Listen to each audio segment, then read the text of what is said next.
hapet perdja dhe amerikanët po ndjekin lojën dhe ekuacionin me kujdes. Sepse amerikanët e din shumë mirë që prapa perdeve ka dragoj të mëdhej, ka fuqi të jashtëzakonshme të cilat po presin që Amerikës t'i rishkas këmba dhe të shkoj një herë e përgjithmonë në esfel të historisë, duke lëshuar leadershipin e planetit dhe drejtimin e hemisferës perëndimore. Tashmë Donald Trump është në siklet, është në vështirësi dhe duhet të marrë një vendim të madh. Këshilltarët e tij, Pentagoni, CIA, FBI dhe të gjitha shërbimet sekrete janë duke i treguar se ky është momenti që të shohin seriozisht ofertën. Skenari i Venezuelës dështoi. Nuk funksionon në Iran. Ne këtë ju a kemi thënë përpara se të fillonte lufta 1 muaj, 2 muaj apo 3 muaj. Gjithsesi, ata që na kanë dëgjuar me kujdes e kanë memorien të freskët. Të hapim perden ku qëllon, kush është prapa kushteve të tmerrshme të Iranit. Ku e gjen Irani këtë fuqi që në mes të bombardimeve dhe pak para shkatërimit total, ku e gjen fuqinë të vendosë kësoj kushtesh për shtëpinë e bardhë dhe t'i thot Donald Trumpi dua $2 trilion. Dua këtë, dua atë, për ndryshe do të hedh në erë ushticën e Hormuzit dhe Bab el Mandeb dhe kablot e nën ujor të internetit. Këtu prapa perdes është rrjeti ndërkombëtar i fuqive të tjera të mëdha të hemisferës lindor, të cilat mezi po presin që Amerika të dorëzojë leadershipin e planetit. Dhe mezi po presin që Irani të dalë triumfator nga kjo mbetejë, sepse ata e dinë që pas Iranit është radha e tyre. Është radha e Kinës dhe unë ja kam thënë çdo natë. Ka 4 vite, jo sot. Amerika ka një betejë me Kinën dhe të gjitha betejat e tjera janë në funksion të kësaj beteje dhe të kësaj përplasje. Amerika ka një betejë me Kinën dhe drejt asaj është duke shkuar. Irani përpara pak javëve ka patur një ofertë nga Rusia për nënshkruar një marrëveshje të mbrojtjes së bashkët. Megjithatë, në Teheran mendonin ende se në Europë dhe në Amerikë mund të kishte shpresa për diskutime. Kush fshihet pas perdes dhe pas këtij teksti të frikshëm iranian, i cili kërcënon Amerikën dhe thot plotësoni kushtet tona ose përndryshe ju pret diçka e madhe këtu në lindjen e mesme. Po kush është prapa perdes? Ju e dini se kush është. E çoni në përmend. Është Kina, e cila tashmë ka hyrë në lojë me prapa perdes me liderin Kim Jong-un.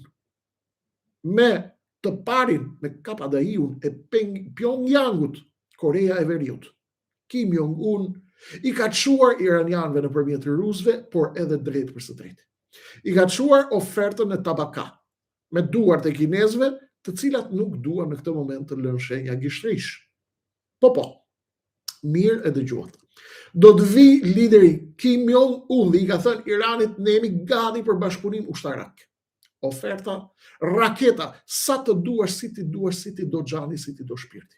Jemi gati për ju, miq tan në Teheran, dhe ne jemi gati të ofrojmë raketa dhe teknologji të avancuar. Kjo është letra e paraqitur nga Irani për amerikanët dhe për negociatorët perëndimor.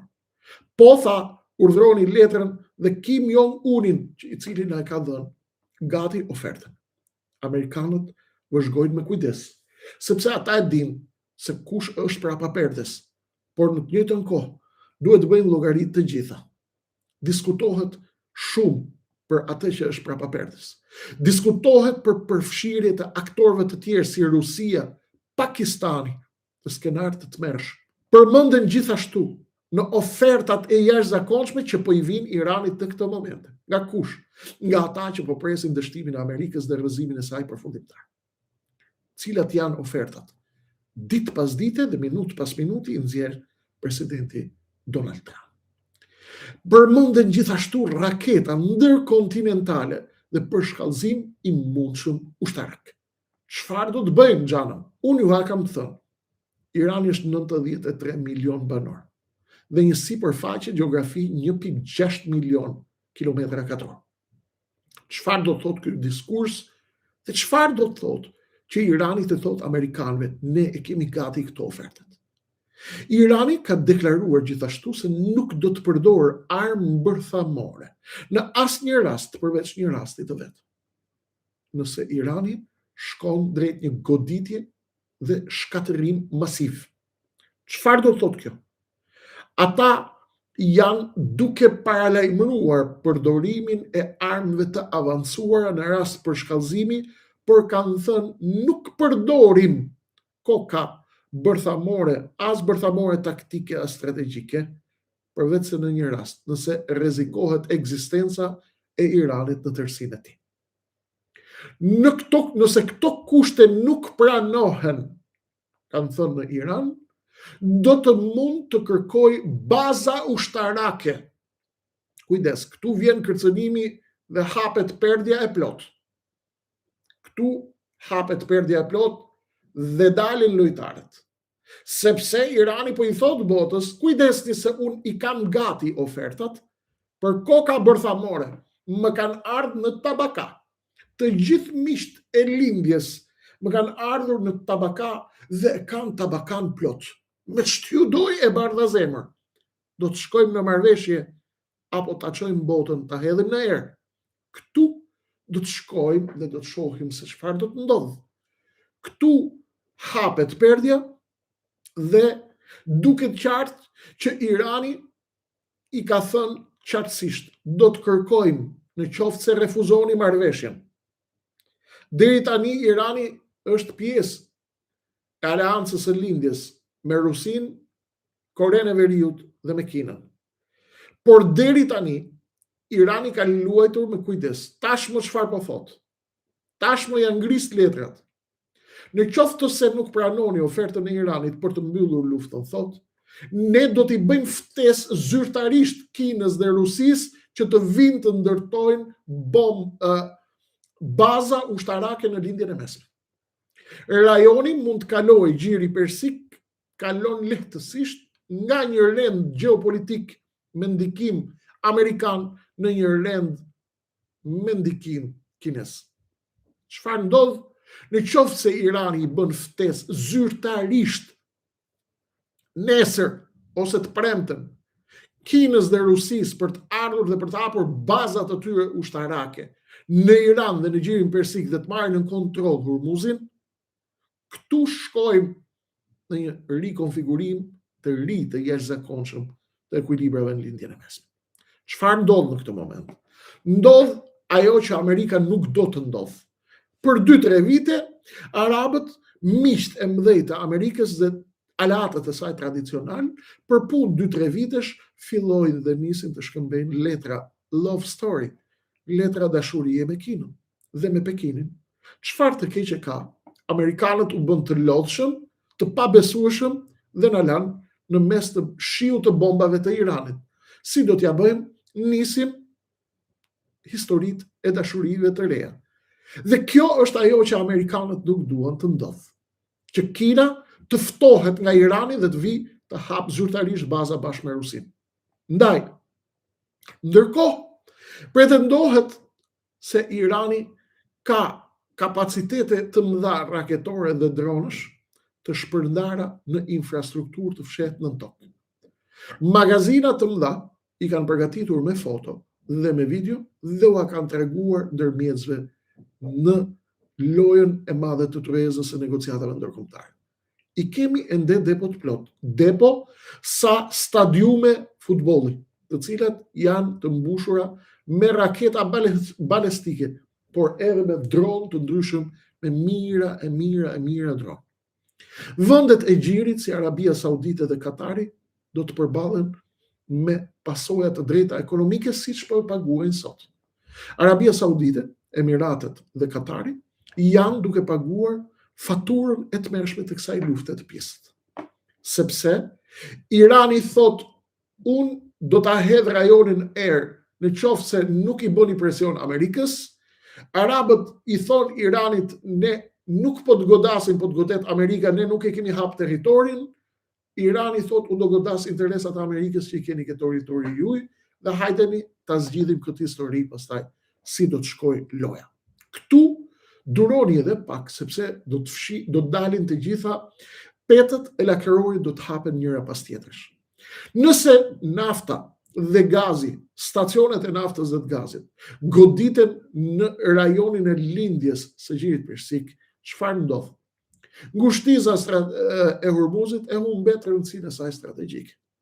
Nëse Arabia Saudite, Katari, Omani, Kuvaiti do të marrin goditje në infrastrukturën e naftës, nuk ka asnjë diskutim që nuk i duhet më kërkujt, nuk i duhet më as drejqi Hormuzit, sepse nëse shkatërrohet nafta, ajo nuk riparohet më pas për 10 vjet. Burimet e naftës. Kjo do të shkaktonte një krizë globale tërësore, energjetike dhe kontraktuale, pasi shumë marrëveshje dhe klauzola të kontratave të naftës dhe të gazit të vendeve të Gjirit me vendet e Perëndimit përfshin atë klauzol që është në pjesën më të madhe të këtyre lloj kontratave ndërkombëtare, kur kemi të bëjmë me forcat madhore, të cilat ndërhyjnë dhe kanë efekt të drejtë për drejtë. Ekziston, të dashur miq, një presion i jashtëzakonshëm në këtë moment mbi vendet arabe për të ndërhyrë diplomatisht në Washington. Po, ka diskutime të forta për alternativa strategjike, si kanale të reja energjetike, të cilat e shmangin kanalin ngushticën e Hormuzit. Po, arabët janë duke parë edhe alternativa të reja. Madje, Amerikanët kanë shkuar deri aty, sa u kanë thënë arabëve, po sikur ne ta shmangim fare këtë ngushticën e Hormuzit dhe të krijojmë një plan tjetër. Pa ka në fakt një plan tjetër? Po. Është plani për të ndërtuar kanalin ujor të mbretit Selman të Arabisë Saudite. Ç'është ky kanal? Është 950 kilometra nga lindja e Gjirit Persik, kalon mes e përmes Arabisë Saudite dhe del në detin e Kuq. 950 kilometra, 150 metra i gjerë dhe 25 metra i thellë. Kanal ujor në mes të shkretirës për të nxjerrë jashtë lufte, jashtë loje. Po flasim për kanalin, projektin e kanalit të mbretit Selman, për të kaluar anijet në një kanal ujor i cili e ndan Gjirin në 950 kilometra mes për mes. Nga lindja, Katari, Emiratet, Arabia Saudite, Omanit të dalë në det të Kuq. Ky projekt 950 kilometra i gjatë, 150 metra i gjerë, një lloj si kanali Suezit pra pak a shumë, dhe 25 metra i thellë, mendohet se mund të kushtojë rreth $200 miliardë, por ka nevojë për shumë vite që të ndërtohet. Dhe ku është problemi këtu? Problemi është se edhe pse Washingtoni i ka thënë arabëve që të shikojnë një alternativë për dalë gazi. Ata e dinë se kjo ka kosto, kostot nuk janë problem, sepse mbulohen kosto $200 miliardë dhe ajo e lanë vetveten. Problemi është se 1/3 e këtij kanali duhet kalojë në Yemen. Për të kaluar në Yemen, Yemeni është ndur, duhet më marrë vesh me Huthët, pra sauditët. Dhe arabët duhet të gjejnë një formulë nëpërmjet të cilës t'i marrin Huthët dhe t'i fusin në një qeveri pro-arabe në Yemen, në mënyrë që 1/3 e kanalit ujor të mbretit Selman, që kalon në Yemen për arsye të terrenit malor të Arabisë Saudite, i cili përshkon 1/3 e vendkalimit të ujit deri e kanalit ujor derisa të dalë në detin e Kuq. Sepse ngushtica Bab el-Mandab dhe Hormuzi janë në targetin e drejt për drejt të Iranit. Tashmë, amerikanët i thonë arabëve, shikojeni këtë projekt, por ky është një projekt gjigant infrastrukturë, i cili është në tryezë, por kërkon dekada, kërkon vitet gjata që të bëhet, kërkon stabilitet. Dhe sipas këtij këndvështrimi, miq të dashur, problemi nuk qëndron vetëm tek Shtetet e Bashkuara të Amerikës. Problemi qëndron në Izrael. Në Izrael, atje ku ekziston një linjë e cila kërkon dobësimin e plotë të Iranit dhe shpartallimin e tij të plotë. Kjo linjë është ajo linjë e cila e ndalon, sepse ajo linjë e Tel Avivit që do që lufta të vazhdojë, do të sigurohet për eliminimin e plot të rrezikut që vjen nga Irani për ekzistencën e shtetit Izraelit, dhe do të sigurohet që Irani nuk ngrihet më në këmbë për ja 50 vjet të ardhshme apo 100 vite të ardhshme. Pra do ta sakatoj mirë fare.